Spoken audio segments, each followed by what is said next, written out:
येत्या काही दिवसात गुढीपाडवा येतोय. गुढीपाडवाला बरेच जण पुरणपोळी, श्रीखंड किंवा बासुंदी असा गोड पदार्थ घरी बनवतात. पण बासुंदी बनवायची म्हटलं की आपल्याला डोळ्यासमोर सर्वात आधी येतं ते म्हणजे तासनतास गॅस समोर उभं राहून दूध आटवणं. आणि सध्या तर गॅस सिलेंडर वेळेवर मिळण्यातही थोडा अडचण येत आहे. त्यामुळे आपल्याला गॅसचा वापर जरा जपून करावा लागतो. सणासुदीला गोड पदार्थ बनवायचा असतो, पण त्यासाठी खूप वेळ गॅस वापरावा लागला तर ते सगळ्यांना शक्य होत नाही. म्हणून आज मी तुम्हाला सिलेंडरची बचत होईल आणि तरीही सणासुदीला मस्त गोड पदार्थ खाता येईल अशी एक छान रेसिपी सांगणार आहे. आज आपण बनवणार आहोत दूध अजिबात न आठवता अवघ्या 15 मिनिटात तयार होणारी दाटसर आणि रवाळ बासुंदी. ही बासुंदी चवीला अगदी पारंपरिक आणि मार्केटमध्ये मिळते तशीच लागते. आणि त्यासाठी मी एक खास ट्रिक सांगणार आहे, ज्यामुळे बासुंदी अगदी मस्त दाटसर तयार होणार आहे. नमस्कार, मी रसिका. रसूची रसोईमध्ये तुमचं सगळ्यांचं मनापासून स्वागत. तर इथे बासुंदी बनवण्यासाठी मी एक पसरट भांडं घेतलं आहे आणि त्यामध्ये 1 लिटर दूध काढून घेतलं आहे. हे दूध म्हशीचं आहे आणि मी इथे फुल फॅट दूध घेतलं आहे. बासुंदी बनवताना शक्यतोवर फुल फॅट म्हशीचं दूधच वापरावं. गाईचं दूध थोडंसं पातळ असतं, त्यामुळे ते आटवायला थोडा जास्त वेळ लागतो. म्हणून शक्यतो म्हशीचं फुल फॅट दूध घ्या.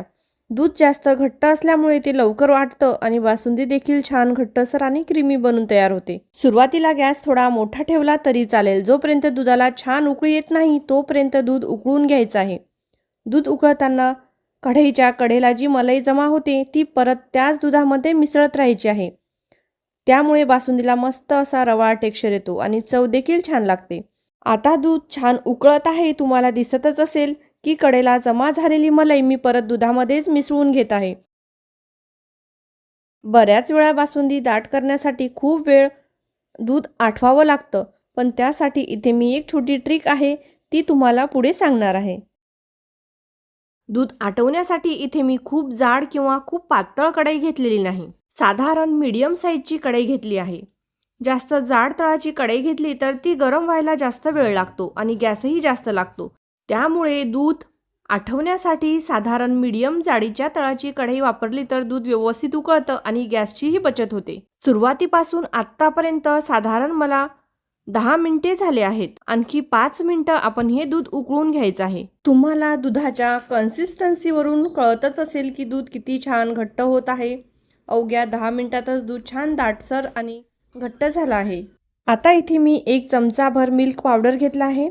1 लिटर दूध घेतलं होतं, त्यासाठी 1 चमचा मिल्क पावडर पुरेशी आहे. यामध्ये थोडंसं गार दूध घालायचं आहे आणि याचं छान गुळगुळीत मिश्रण बनवून घ्यायचं आहे. चमच्याने हळूहळू ढवळत राहायचं म्हणजे मिल्क पावडर पूर्णपणे दुधामध्ये विरघळेल. विशेष लक्ष द्यायचं की यामध्ये गुठळ्या राहू नयेत, म्हणून हे मिश्रण गुळगुळीत आणि एकसारखं होईपर्यंत व्यवस्थित ढवळून घ्यायचं आहे. आपण मिल्क पावडरचं जे मिश्रण तयार करून घेतलं होतं ते हळूहळू या दुधामध्ये घालायचं आहे. परत एकदा तळापासून ढवळून घ्यायचं आहे, म्हणजे यामध्ये दूध पावडरच्या गुठळ्या राहणार नाही. दुधामध्ये व्यवस्थित मिसळून जाईल.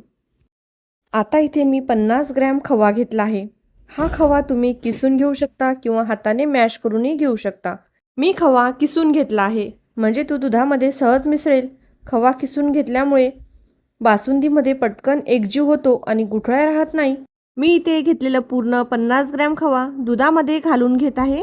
खवा घातल्यानंतर दूध पळीने छान ढवळून घ्यायचं म्हणजे खवा दुधामध्ये व्यवस्थित मिसळेल. आणि पहा, आता आपल्या दुधाचा रंगही थोडासा बदललेला आहे. खवा पूर्णपणे दुधामध्ये छान मिक्स झाला आहे, त्यामुळे दुधाला हलकासा क्रीमी रंग आणि छान दाटसरपणा आला आहे. तर यामध्ये आपल्या आवडीनुसार ड्रायफ्रूट घालायचे आहे. मी इथे काजू आणि बदाम थोडेसे बारीक करून घेतले आहेत. ड्रायफ्रूट घातल्यामुळे बासुंदीची चव आणि बासुंदीला छान असा रिच फ्लेवर मिळतो. आता शेवटी यामध्ये साखर घालायची आहे, पण साखर जर आपण थेट दुधामध्ये घातली तर कधी कधी दूध थोडंसं पातळ होऊ शकतं. त्यामुळे साखर घालण्याची एक छोटी ट्रिक आहे. त्यासाठी मी एक कढई घेतली आहे. ती कढई आधी थोडी गरम करून घ्यायची आहे. त्यामध्ये साखर घालायची आहे. मी इथे 1 वाटी साखर घेतली होती आणि ही साखर कढईमध्ये मंद आचेवर पाणी न घालता अशीच विरघळून घ्यायची आहे. या पद्धतीने साखर घातली तर बासुंदीला छानसा रंग येतो आणि बासुंदी पातळी होत नाही, तसेच बासुंदीची चवही अधिक छान लागते. आता ही विरघळलेली साखर या दुधामध्ये घालायची आहे आणि पळीने छान ढवळून घ्यायचं आहे.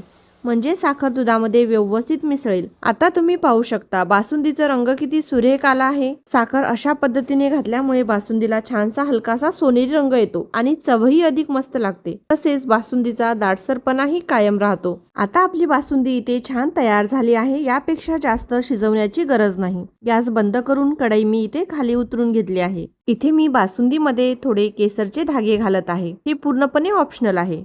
इथे मी थोडे पिस्त्याचे काप सुद्धा घातले आहे। आता ही बासुंदी जशी जशी थंड होत जाईल तशी ती अजूनच घट्ट होत जाईल।